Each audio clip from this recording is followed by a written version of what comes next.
Welcome to Outsider Cells. I am your host, Kelsi Climbera. Today's interview is with pastor and professor Ryan Tinetti about his new book, The Quiet Ambition. In this book, Ryan takes a zoomed in look at two seemingly simple and maybe even forgotten verses in 1 Thessalonians chapter 4, verses 11 and 12, which start, "Make it your ambition to lead a quiet life." In a world that is so noisy and easily distractible, and one where it seems like the only way to make a difference is to be a world changer or a world builder, Ryan reminds us that more often than not, the Christian life is defined by quietness, by a willingness to love and serve those around us, and in particular, those who God has already placed in our life. I know that you will enjoy this conversation and that you will hear the reminder and the truth that because of the work of Christ and because even of Christ's ambition to save and to forgive you, whatever your work is matters and your life matters because of the fact that Christ has called you and made you his own. So with that, here is our conversation.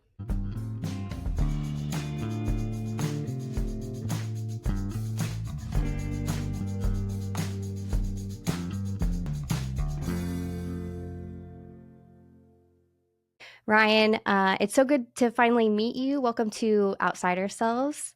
Thank you. Happy to be with you. Yeah, I am really excited to talk about The Quiet Ambition. Before we kind of get into the book, can you tell us a little bit about who you are and what you do? Sure. So, Ryan Tinetti, I teach in the Department of Practical Theology at Concordia Seminary in St. Louis. I've been here since last year. This is my second year teaching, so I'm starting to figure things out slowly. Before that, 14 years as a parish pastor across the country. And my wife, Ann, and I, we've got 4 kids, and we live here on campus in St. Louis. And I'm delighted to be able to help form pastors and preach the gospel and help them do that well. That's what gets me excited. Yeah, that's awesome. I didn't know it was just your second year. How has the transition from being a pastor to being a professor been for you? Yeah, transition is right. It's a change. It's not like going from one congregation to another congregation. Mm. The character of the ministry is a little bit different. But what I've discovered is that it very much is still being a pastor. Just my congregation now looks a lot more monolithic. It's a lot more Yeah. like young dudes in their 20s and 30s with a few outliers as well. But it's still about bringing the gospel, applying it to the lives of people, and helping to build up these students in order to be faithful shepherds to the flock. So I'm Mm. finding a lot of overlap, but because ministry is ministry, even as the context has changed. It seems too like this book is kind of perfect for your department, practical theology. Mm-hmm. And I think you even talk a little bit about how it's maybe written for pastors, but also it totally applies to every single person. I mean, I felt like it's so applicable to me and I think my generation in particular. Mm-hmm. So tell us a little bit with that. Just Mm-hmm. tell us about The Quiet Ambition. What is it about, and why did you feel like you needed to write it? Sure. So it really grows out of my years of pastoral ministry and just having these conversations with God's people really throughout my ministry. And even before I was a pastor, I served for years a missionary overseas. And these questions kept popping up over and over again, where God's people who are faithfully laboring in their vocations wonder and wrestle with, okay, I'm trying to do this work well to the glory of God. I really want to make a mark for God's kingdom. I want to hear in my heart of hearts those words from Jesus that we hear in Matthew 25, well done, good and faithful servant. I Mm. think that for every pious Christian, that's what we want so deeply. But then there would be this moment, there's this inflection point where somebody would be struggling with, but yeah, Pastor, but I don't feel like I'm doing that. Yeah. I don't feel like the work that I'm doing is really adding up to anything, or I'm just chasing kids around the house, or I'm just cranking widgets at the factory, or whatever it might be. And it's a good question to wrestle with and to wonder about. Okay, why does this work matter? How's it meaningful? And I think that when people don't get good, solid biblical theological answers rooted in the gospel on this, it can really lead to some dark places. And I think you see Yeah. a lot of it in our society today. So that was really the question I wanted to take up. We all want to be making a mark for the kingdom, but what do you do when it feels like you're not? Yeah. I think the way you approach it is so helpful too, because, I found I really moved away from this like American evangelical change the world mentality, which I'm sure maybe we'll get into Mm-hmm. in a little bit. And I think it's easy when you kind of get burned by that to be like, to be overly negative towards Mm-hmm. this idea of wanting to do good, even. And so Right. I love that you kind of talk about the fact that that's not bad. And it's a good thing to want your life to mean something, Yeah. that's a great desire to have, but that there is a tension there that we kind of need to wrestle with and think Mm-hmm. through, because it can quickly become um, something that is an idol in and of itself. So I think that Yeah. that's important for people. Yeah, for sure. Because I mean, as it so often is the case in theology, you can fall off on two different sides, right? And I want to speak to folks both who have had that sense that I'm not doing enough, I need to be doing more, but also for the ones who are like, does it really make a difference at all? Is it Yeah. adding up to anything? And I think that there are Christians who can be tempted in both directions, and to be able to find instead an anchor in the gospel and in what Christ has already done, and the freedom and the liberation that that brings then for us to walk into the good works that he's already prepared in advance for us to do. Yeah. You you're basing the book on really two verses in First Thessalonians 4:11 and 12, if I'm Yeah, remembering correctly. that's right. Um, Talk to us a little bit about those verses, and then as I'm reading the book, I'm struck by how you've really woven in Luther's doctrine of vocation. You Mm-hmm. do speak directly about it, but it doesn't. It like anyone could read this book. They don't need to have any um, foreknowledge of what that is, and they would Yeah. get a lot out of it. So maybe talk to us about the verse, and then how, um, if Luther's Doctrine of Vocation played an impact on how you wrote it, how the book reflects that, how it interacts kind of with that doctrine. Mm-hmm. Sure. So yeah, so like you say, the book is kind of structured around this sneaky good little verse, couple pair of verses from First Thessalonians 4, where Paul writes, and I'll use my own translation that I use for it. So make it your ambition to live quietly, tend your own business, and work with your hands, so that you might walk gracefully toward outsiders and have need of nothing. And this is one of those sections of scripture that, you'd come across it from time to time if you're in like a reading plan, or if you're just going through particular epistles. And it's one of those verses that would jump out at me, not because it sounded so exceptional, but just the opposite, but because Mm-hmm. it sounded just so ordinary. And what's interesting too is right after this, Paul launches into this kind of eschatological vision, this end times picture of the return of King Jesus and the restoration of all things, the resurrection of the dead. And it's Hmm. like couched before that, this huge picture of hope. Paul's like, oh, by the way, don't forget to do the laundry, like just Hmm. this very mundane stuff. But that's the profundity of it. The significance of it is he's helping us to see, as he does in many places in the letters, as the scriptures do throughout, help us to see our little everyday lives in the context of the grand vista of what God is doing in history, what he has Hmm. done in Christ, and what he's doing now through the Spirit. And that's what gives us the proper vision, the proper mentality on our daily work. And this is where you're right to recognize that tie into vocation, because for me as a Lutheran pastor and now professor, vocation is at the heart of so much of this. Hmm. And it's interesting, Kelsi, maybe you've had these conversations too, as I've been talking with folks like outside of Lutheran circles, and perhaps some of your listeners are not, are coming to this conversation in a fresh way. Like, Mm-hmm. it's a huge deal for us as Yeah. Lutherans. I think sometimes we can take it for granted. Like, yeah, of course, every butcher, baker, candlestick maker, like your work is good and it's God pleasing because we are masks of God, as Luther says. But for a lot of folks, they don't understand or appreciate Yeah. that. And so, for sure, as you say, I brought it out into the forefront, especially in the section on talking about working with your hands. but it's really in the background throughout the book in many ways of seeing how our vocations serve the kingdom, serve our neighbor well, and honor God. Yeah. Yeah, it is, I think, it can be distinctly Lutheran. People might be like, that's not true. That's true to my tradition as well. But I feel like it, coming into Lutheranism from the outside, it felt distinctly Lutheran to hear your work is good no matter what it is. And you don't have to Christianize it. Like you don't have to, you can just make shoes, as Luther says, or you Right. can bake a cake, and that is good because it's going to serve your neighbor. You don't have to then be handing out like a tract with the cake or the shoes. Not, and Right. again, there can maybe be good to that, but I think that it sometimes feels like as Christians there's this added pressure to always be evangelizing in a way that becomes very wooden Yeah. and ends up kind of turning our neighbors into a project rather than Right. seeing them as people. Yes. Yeah, it can be transactional. Yes. And Yeah.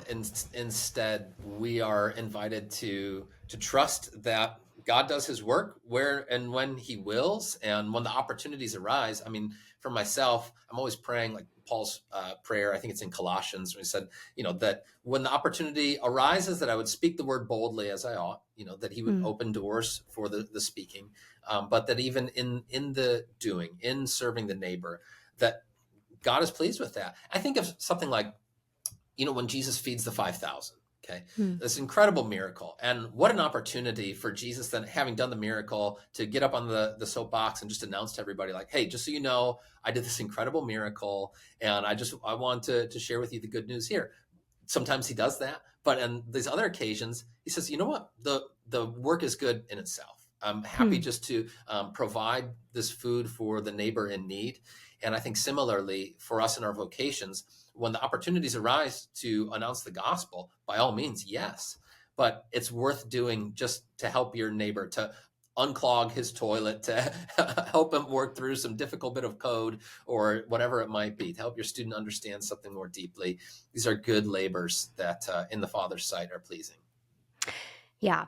I want to get into kind of the specific sections of the book, but I have one more kind of, you mentioned this, I think, at the end of the book, but there is this, we've already mentioned it, this kind of modern, and maybe it's not even modern, maybe it's just human preoccupation with changing the world.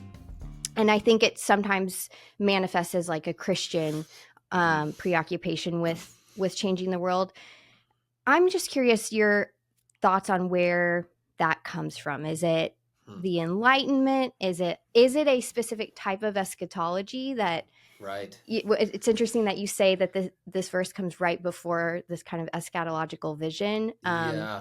What are some thoughts on maybe where this goes wrong, why that's happening? Sure. Oh, it's a great question. It would be interesting to track down a little more historically.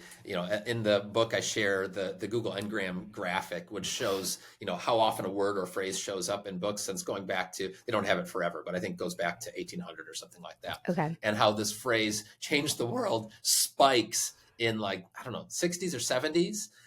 Interestingly, though, it seems like it had peaked at about 2022. So it's sort of like COVID. We hit peak, changed the world. Like now we're starting to see, maybe we can't actually. That's funny. Where does it come from? I wonder, this is just me hypothesizing, but I wonder if part of it is a growing awareness of the needs of the world. So in an earlier age, when you aren't necessarily keyed into everything that's happening all around the world all the time, but all of our communications technologies, now we're aware of the scope of problems. And whereas in an earlier age, I'm just, what does my neighbor need? What does my community need? What does my township need? I'm going to focus there. But now we have our eyes opened to all the things that are going on all around the world, which can lead to its own problems.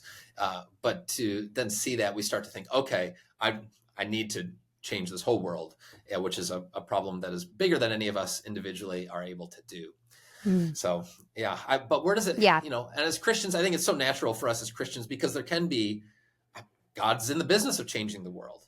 I quote from Andy Crouch in his wonderful book, Culture Making. He says, yeah, changing the world is not a bad thing. Just remember that God always has to be the subject of that sentence, that he Yeah. is the one who changes the world, not us. That's his Right. business. Yeah. Yeah. That is interesting to think about, kind of the globalization and how that's, and even now thinking about digitally, how connected we Yep. are. We think posting something on Instagram is doing something. And Right. the reality is it's not. It's Right. not. Right. That's right. So you kind of have sectioned the book into each of these phrases in these two verses. And so you start by defining quiet ambition, and then also kind of defining and talking about its opposite. Can you talk a little bit about what you mean when you talk about quiet ambition, and then where you see its opposite, what its opposite is, and where it manifests? Sure. So, well, let me start with the latter part, because I kind of frame it in terms of this famous phrase from Thoreau: the mass of men lead lives of quiet desperation. And what's interesting is, that shows up in Walden, and he never defines what he means by quiet desperation. So I took the liberty of giving my own definition to it, just the way that I think I have seen it play out and continue to play out. And I think of it as the slow seeping of hope. It's where, to despair is literally to be without hope. And it's one of these things that doesn't happen just in a moment. It happens slowly, where somebody just gradually loses their sense of purposefulness, of where's it all going? Why does it matter? And Thoreau saw it in his day, 1840s, 180 years ago. And I think that it's only gotten way worse since then. And I use the image in the book of like quicksand, like you're sinking into it slowly, and it can be really, really hard to escape from, especially if you don't recognize that it's happening. Quiet desperation is all over the place. And I see there being different reactions to that, that I think, especially in our contemporary age, you can see it happening in both ways. On the one hand, to try and escape that quiet desperation is that restlessness, a restless ambition, where I've just got to strive, I've got to climb, I've got to do more, be more. And that's become really familiar in 21st century America, hustle culture, on and on. But then you're also seeing more and more, in a heartbreaking way, how people have a kind of resigned ambition. And they're like, nope, I'm not going to do the restlessness game. I'm not going to do the climbing and striving. I'm getting off the ladder. But I'm not going to do really anything. I'm going to play video games. I'm going to stay in the house. I'm just kind of going to check out from life. And in the last 5 years, we've heard of trends like quiet quitting and even the Great Resignation, which has additional meanings. And I don't want to oversimplify that, but I can't help but hear in those phrases and in those trends a deeper malaise that again strikes at the sense of quiet desperation. And so by contrast, the notion of the quiet ambition, as I come to call it, is encapsulated in those verses from 1 Thessalonians. But it's really a way of seeking to live by hope each day. It's have our lives shaped by hope. Because if quiet desperation is the slow seeping of hope, where it's just like it's being siphoned off day by day, what we need is postures to help to replenish that hope day by day, not in grand gestures, although we'll welcome them when they come, but all the more often in the little things of everyday life. And that's what I think these verses from 1 Thessalonians help to paint a picture for us. And I wanted to make clear, too, that I don't think that the verses are like some kind of secret that's embedded in Scripture, like the prayer of Jabez or something, where, if only you knew 1 Thessalonians 4, then this is the answer to everything. But it's more how it, like, in a nutshell, encapsulates so much rich biblical gospel wisdom about a life well lived under the Father's blessing. It's interesting that you talk about hope kind of being the solution. Can you talk a little bit more about where you see that hope resting and how that can actually change things in an individual way, I guess, because I think that sometimes we get that a little bit mixed up. Yeah. So for me, this goes back to that vision, that understanding of Jesus is Lord, that he is risen from the dead, and that ultimately he's going to return and restore all things. And we could point to 1 Corinthians 15. And 1 Corinthians 15 is this wonderful, soaring chapter of our future hope, of the resurrection of the body. Christ is going to raise our lowly bodies, that we're going to be like unto him. But then you get a similar kind of move that Paul makes in 1 Thessalonians, the last verse of that chapter, where you might expect it to suddenly pivot to, amazing grace. When we've been there 10,000 years, bright shining as the sun, just one last final grace note about the resurrection. Instead, Paul pivots and he says, therefore, my beloved brothers, be steadfast, immovable, always abounding in the work of the Lord. For in the Lord, your labor is not in vain. And that notion of your labor not being in vain in view of the resurrection of Christ, that's where the hope hinges. See, that's where now I can be confident that whatever I'm doing, it's not lost. It's not lost on the Lord. It's not in vain. It's not for nothing. And that's the real strength in the midst of the minutia of everyday life, to see, a sparrow doesn't fall without the Father's knowing. And a good deed done, he's going to bring it all to light. Things that we don't even know. You think again of the sheep and the goats. They're surprised. They don't even realize it, because the Spirit's at work in us. And on the last day, we'll get to see what he's done, sometimes in spite of us, but in ways beyond our knowing, for sure. Let's talk a little bit more about both of those words, quiet and ambition, on their own, because I think that's really interesting too. Because we come to, I think, both those words with preconceived definitions. Definitely ambition, which I think probably has, I guess I don't know. Some people probably have a very positive connotation. Some people have a negative, as you already mentioned. Yes. And in one point you talk about Jesus' ambition and how his ambition is different from our own. So can you talk a little bit about that before we jump over to the word quiet? Sure. I find this so interesting. You're not wrong to say that, biblically speaking, ambition is not a positive thing. And classically, ambition was not regarded as a positive virtue. Michael Horton wrote a great book a number of years ago now. I think it's called Ordinary, actually. And he does a little more of this work on ambition and how we've kind of whitewashed it in American culture, and how in the Greek of the New Testament, there's just this word. There's a couple of different words that get translated as ambition, but at least one of them in English, we have to add a modifier. So you'll usually see in your New Testament, selfish ambition. The phrase selfish ambition will show up, Philippians 2 and elsewhere. But in Greek, that's just one word. It's just ambition. But in America, in an American, English-speaking context, we need to clarify. Now, this is selfish ambition, because we have a sense that, okay, no, there can be ambitions that are more positive. And in fact, there is a sense that this is the case. Going back to Proverbs, going back to the wisdom of Solomon, if we used a word other than ambition, something more like drive or industry, a sense of applying yourself to good works, God-pleasing works, that's not a negative trait in its own right. What Paul does in 1 Thessalonians is he gives us this kind of surprising pairing, because he says, okay, make it your ambition. And maybe we're already like a little bit on guard, like, okay, Paul, make it our ambition. What are you going to say about this? And then to live quietly. And this pairing seems very paradoxical, because when we think ambition, again, we think climbing, striving, we think bigger, better. But Paul says, actually, make it your ambition to live quietly, literally just be quiet, but to lead a quiet life. And it's an ambition that we can lean into because of Jesus. And so, you ask about Jesus' ambition, and this just so strikes me as reflecting on this and writing the book, how nobody could be said to have a greater ambition than the Lord Jesus, whose desire, I came that they may have life and have it to the full. I came not to judge the world, but to save the world. I came, Revelation 21, I'm making all things new. Okay. Jesus' ambition is cosmically grand in scope.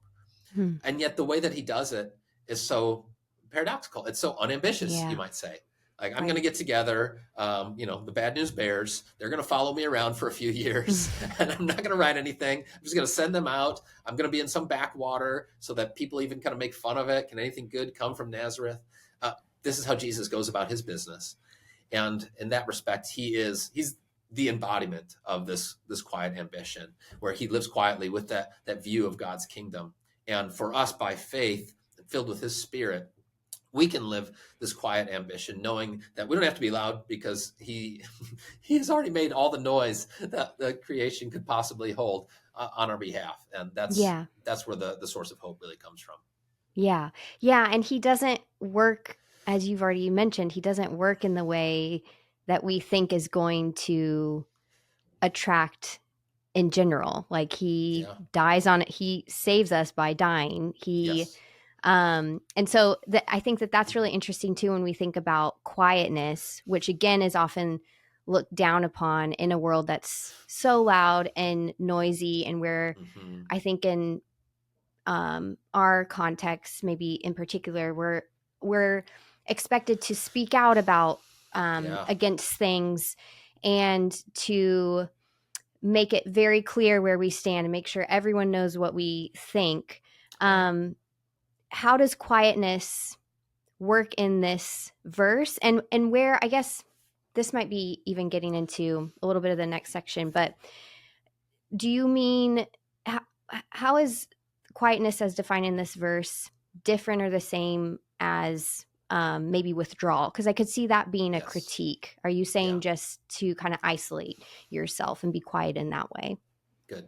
No, it's an important question. And so I definitely want to distinguish this living quietly, as the scriptures call us to, versus what is sometimes called quietism, Yeah. which is that sense of withdrawal, and where I'm just going to, wash my hands. I don't want to have anything to do with anybody or anyone else. I'm just going to do what I want to do, right? Look out for number one. And if somebody hears this and like, oh, okay, good. Tinetti is now, justifying that on my behalf and saying, yeah, good. I can just focus on myself and not worry about anybody else. That's emphatically not the message of the scriptures. And it's not what I mean to convey either. That this notion of living quietly is really, it's about having a posture of trusting faith, Mm. that trusts in the Lord. You see this throughout the scriptures, where quiet is this attitude of the one who knows that God is for me. I mean, Mm. think about in our contemporary society, why do we feel like we need to constantly be speaking out, making sure, yelling over the crowd and so forth? We don't want to get lost. We don't want to get lost in the shuffle. We want to make Yeah. sure that our voice is heard, that we matter. But when we know that God is with us, that he's for us, that the Son of God speaks up for us on our behalf, that we have an advocate with the Father, Christ Jesus the righteous, then we have the freedom to live quietly. It's a posture of trust in him and relying on him that he's good for us. But then out of that quiet trust, we don't have to be quietist. We can find opportunities in our vocations to be serving well for the betterment of our neighbor, of our communities, and I try to talk about that throughout the course of the book as well. Yeah. You say, I think this is one of my favorite quotes. You say that quietness signals confidence in God to save. Yeah. And that seems like kind of a through line through your, I think it's your Quiet Saints chapter, where you're giving Yeah. examples of Yes. how people live quietly and Yeah. focusing on kind of different things for each person. But that seems to be kind of the through line, is that Yes. it's almost connected to it's confidence in Christ, it's faith. Like it's Yeah. the fact that you trust God's promises to be true for you, and that does change the way that you feel like you have to present yourself even to the Yeah. world. No, it's Yeah. true. Yesterday in worship, my congregation, we sang "Be Still My Soul." You know this hymn, "Be still my soul, the Lord is on your side." It's a beautiful meditative hymn. And obviously being still is not quite the same as being quiet, but it's very much in the same Yeah. ballpark. And it's a, boy, I like how you put it, that this is a through line for all the folks I talk about, and how many people we know and we see that within the church, the saints whom we really regard, more often than not, they're not the ones who are the loudest, the ones who are clamoring and trying to get attention themselves, but it's precisely the ones who just have that sense of peace about them, that you know that they are leaning on the Lord, that they're probably praying way more than the rest of us, because it's like, gosh, I desire that kind of peace as well, for my soul to be still, for my spirit to be quiet before the Lord. And that's the place of rest and grace that he invites us into. You make another kind of through line between modern day Karens and and Martha in the New Testament, which I thought was great, and a great connection. So can you kind of talk about this connection between the two, and what's going on there in your mind? Sure. So this is in the section on tend your own business, right? Mm-hmm. And I want to hasten to say, like, love Martha. I think she's a wonderful saint of God. And Mm-hmm. even within the New Testament, she has her star moment too in John chapter 11, where she has like this bold confession. So I'm definitely not trying to give Martha a hard time or too hard of a time. But in our contemporary society, the idea of a Karen is somebody who decides they've got to be, you might say, a busybody, right? Somebody who's got to have their nose in other people's business, and they've always got to see, well, somebody's doing wrong something somewhere, and I'm going to step into it and help to make sure that that's not right. Mm-hmm. And the connection I make to the familiar story of Mary and Martha is, Jesus shows up to their house, and again, to be fair, I can't imagine how I would react if the Son of God suddenly shows up to my house. Like, okay, I'd be cleaning. I'd be cleaning, right? Exactly. I haven't dusted in years, Lord. But Martha is running around all over the place, and Jesus just tenderly, gently says to her, Martha, Martha, you are anxious and troubled about many things, but one thing is necessary. Your sister Mary's chosen the good portion. And that, what I call the Martha complex, is this notion of, okay, I've got to be doing everything, right? Mm-hmm. If I don't do it, it's not going to get done. Yeah. And as you alluded to before, the internet has expanded this exponentially, because now I have a sense of all the things that are wrong all over the world and on social media. And so I've got to fix all of this stuff, right? Mm-hmm. And you're the little Dutch boy just trying to plug every last hole. And that's not what God has called us into. And the problem is not that Martha is serving as such. Serving is a good and God-pleasing thing. The problem is that her priorities get out of order, right? That rather than starting from that place of a restful reliance on the Lord, it becomes a matter of, here's all the stuff that I need to do. And I think the real peace comes when, okay, first I receive from the Lord. This is the rhythm of faith, right? I'm going to receive from him, and then I'll respond in service. Martha, to quote from Matthew 20, Jesus says, the Son of Man came not to be served, but to serve, and to give his life as a ransom for many. Like, that's our starting point, is what Christ has done and is doing for me. And then with hearts filled with glad trust in his finished work on our behalf, then we can go about our business and seek to serve our neighbor well, not trying to anxiously establish our own value or worth, Right. but just out of an overflowing heart. Yeah, that's great. I'll ask this next question just because it was, at this point, not super recently, but it was in the news, I guess, in this past year. And I'm curious your thoughts on Augustine's Ordo Amoris, an order of loves. If you know that concept a little bit, do you think that that's a helpful way of kind of understanding this idea of minding our own business, and even kind of what you were just talking about of the pattern of faith of being established and kind of tethered by Christ's work before we then go out to serve other people? Is that the same idea? What's going on there? Good. So I'm not totally familiar with the larger conversation, but my understanding of Augustine's Ordo Amoris is, the ordered loves rather than disordered loves, and that our loves are ordered rightly when it flows out of that right relationship with the Lord, and then perhaps a sense of kind of cascading out from that right trust in God as who can we serve in our proximity. Is that kind of the idea? Yeah. Yeah. And so I think that there could be a touch point here of just that recognizing, this is the parable of the Good Samaritan, right? Who's my neighbor? And, the word for neighbor in the New Testament is simply nearby guy, basically would be a literal translation. And so it's not a lack of care or concern for the distant neighbor.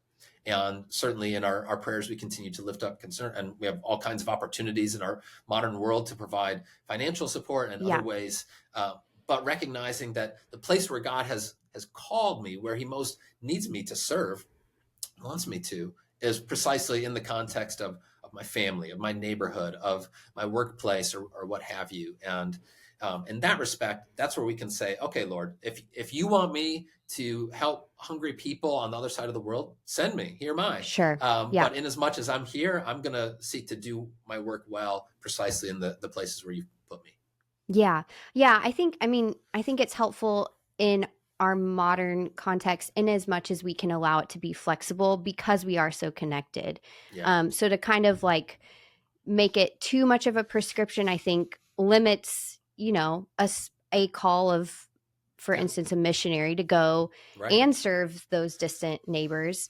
But I think it's also important for so many of us to hear and kind of be comforted by the fact that God has placed people directly in front of you Yeah. to serve, and that's great as well. Neither one is not better than the other. They're just different. Right. And the temptation can be, so with some students here, we're reading through the Brothers Karamazov, this great big sprawling Dostoevsky novel. And there's this one famous passage where Father Zosima, he's the kind of wise monk character, and he's calling this woman to account who says that she loves humanity in general, but she just has a problem loving particular people. And I think that this is Dostoevsky wrote this 150 years ago, but he could have been talking about our modern world where, yes, we love humanity in general, but instead, Father Zosima says we need an active love. Okay. And here, he's just glossing 1 John chapter 3, don't love in word and talk, but in action and in truth. And so that kind of active love is always going to be concrete. This is very much Dietrich Bonhoeffer too. Like, love is going to take shape in the concrete expression of those who are placed before you. And that doesn't neglect or negate the necessity also to love the far neighbor. It's just a recognition that we are finite, limited creatures. And our first calling is, who has God put before us? Yeah, that's great. You talk about how working with your hands can refer to both manual and seemingly mundane or ordinary work, right, as well as creative work. And there is some tension there, or even maybe like some contradiction. So can you talk about why it's important for us to consider and recognize both when we're talking about our work, our vocations? Yeah.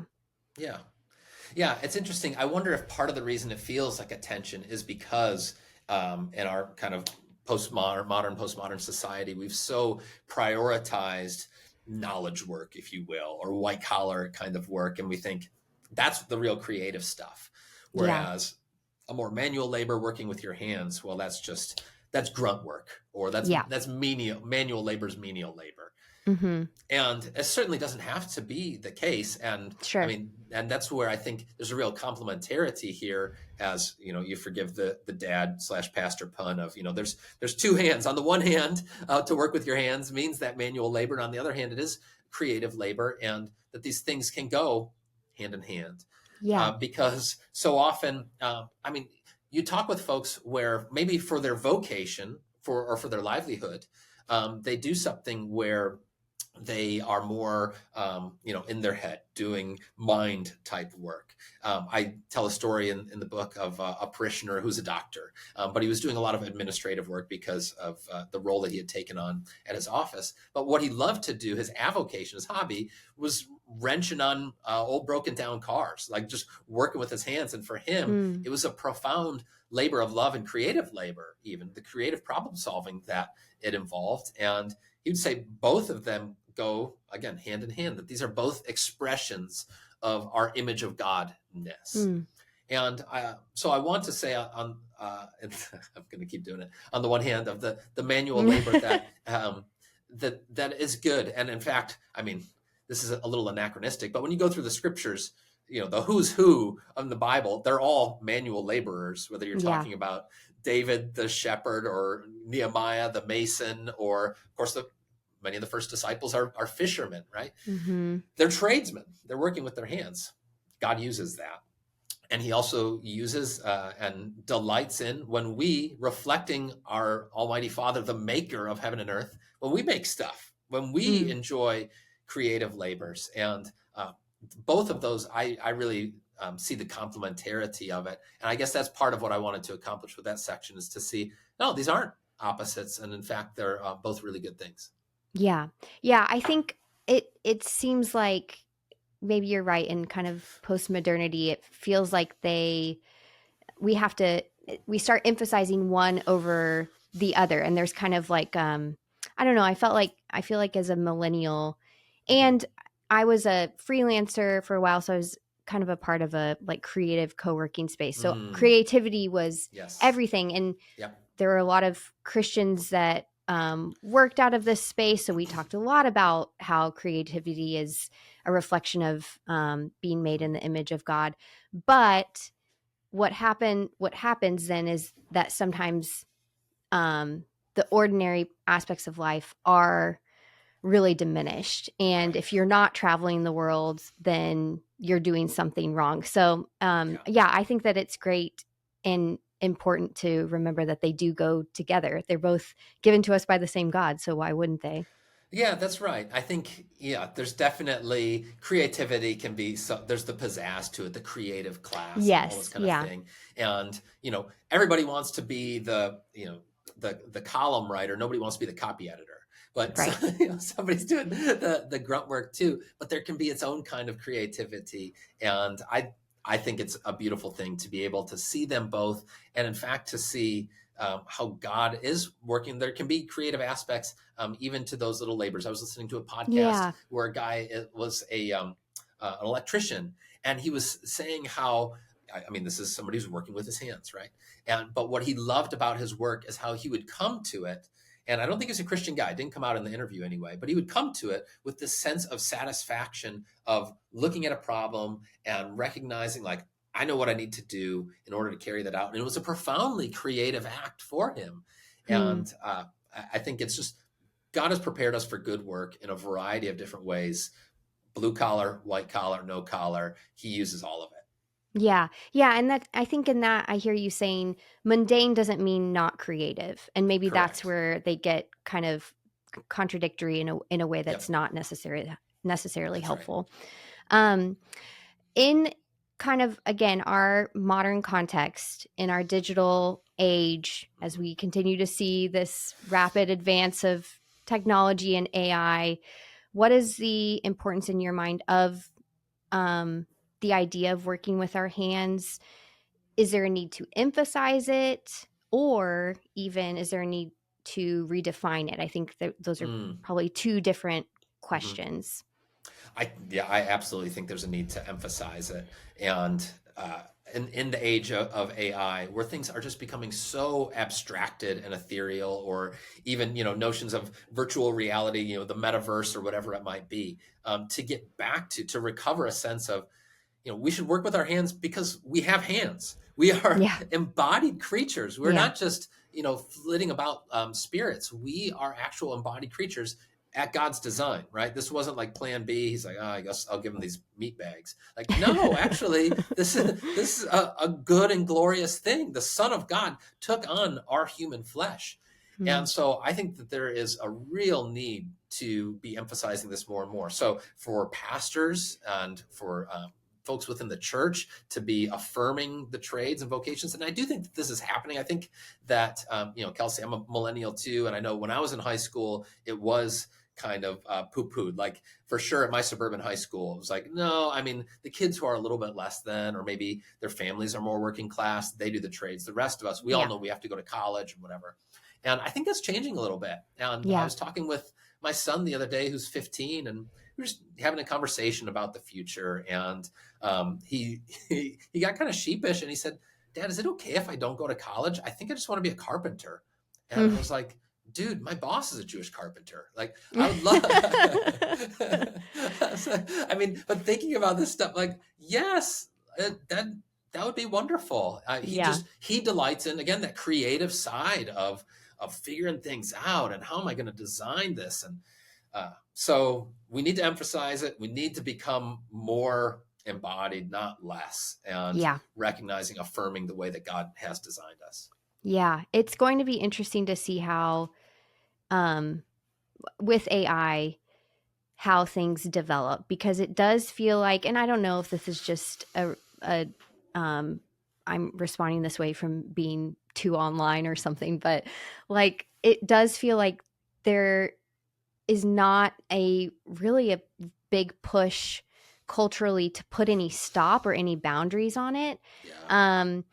But as Christians, I feel like there is going to be a moment where we're going to have to make some tough decisions. I don't Yeah. know.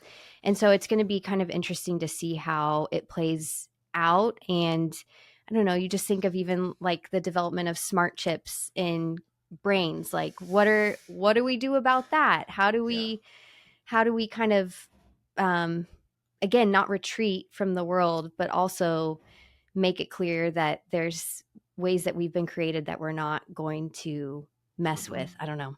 Yeah, no, I agree with you. I think this stuff is coming, and it doesn't feel like there's a whole lot of guardrails or stops put on Yeah. it. I mean, a couple of years ago, there was, it was briefly in the news that some Silicon Valley types were saying like, "Hey, let's put a, let's put a pause on this for a couple of years," and people were like, "You do that." Like, we're just going to keep forging ahead because there's so much money to be made. Like, this is the Yeah. biggest growth sector of the economy, so of course Yes. people are going to continue to invest in it. And it does feel like a place where Christians, maybe this isn't what we expected, where the place where we're going to need to be more countercultural.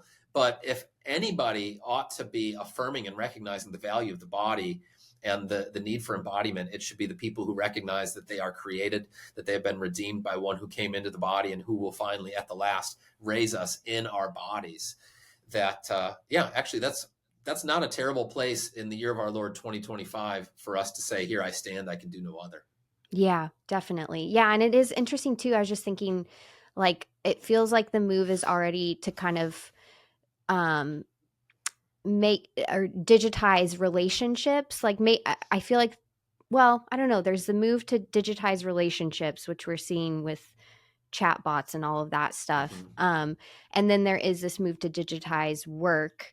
And I don't I don't know if they're I don't know, maybe I feel like the relational one seems more important, but maybe not. Maybe maybe they're running parallel to each other. What are your They, thoughts on that? they're running parallel. I'd be hard pressed to say that the relational one isn't more important. I mean, that's at the heart of Yeah. everything. And I saw Sherry Turkle. She wrote "Alone Okay. Together," and she wrote "Reclaiming Conversation," and the 10th anniversary. I can't believe the 10th anniversary edition of that book recently came out, and she wrote a new foreword for it, and she talked about and picks up specifically what you're alluding to, like these kind of chatbots, and the fact that especially for Gen Zs and younger, they're turning to AI friends, putting that in scare quotes, Yeah. because this was part of the point of Turkle's book when she first wrote it, and it's even more resonant today. Conversations are really hard. Yeah. Dealing with actual flesh and blood people, especially in real time, is kind of a pain. Mhm. It's like, gosh, I could say something dumb, or I'm gonna be awkward, do things awkward, and to instead have the wish dream, Dietrich Bonhoeffer might call it, of saying, okay, instead, if I can step outside of that and I can perfectly curate my identity and have a relationship, so called, with somebody else who's always just kind of affirming my Yeah. own ideas and everything, you can see the appeal to it, like, for Right. sure. I mean, our sinful human nature is going to say, yeah, sign me up 100%. Yeah. But that's where we need to be praying for discernment, for sure, and a good bit of healthy asceticism, I think, is probably in order.